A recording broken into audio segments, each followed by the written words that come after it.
В Якутске состоялось заседание межведомственной комиссии, посвященной безопасности туристов, прибывающих в Египте. Напомним, по согласованному решению оперативного штаба по регулированию вопросов, связанных с временным приостановлением авиационного сообщения с Египтом, приостанавливаются все регулярные, транзитные и чартерные рейсы с пассажирами на борту в пункты на территории Египта. Сегодня, значит, мы видим картину, что 95 якутян находятся на территории Египта. Значит, в течение ближайших 2 недель все они должны, согласно окончанию срока путевок, вернуться в Якутию. Ну и сегодня задача наша – это довести до глав муниципальных районов, муниципальных образований решение комиссии.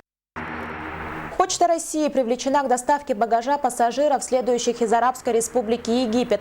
На этапе от аэропорта первичного вылета пассажира в Египет до указанного им почтового адреса. Доставка багажа осуществляется бесплатно. При этом Почта России привлекается к доставке багажа только тех пассажиров, которые самостоятельно не планируют забирать свой багаж в аэропорту. Каждому доставляемому Почтой России багажу присваивается номер почтового отправления, который пассажиры могут уточнить по номеру багажной бирки своего чемодана.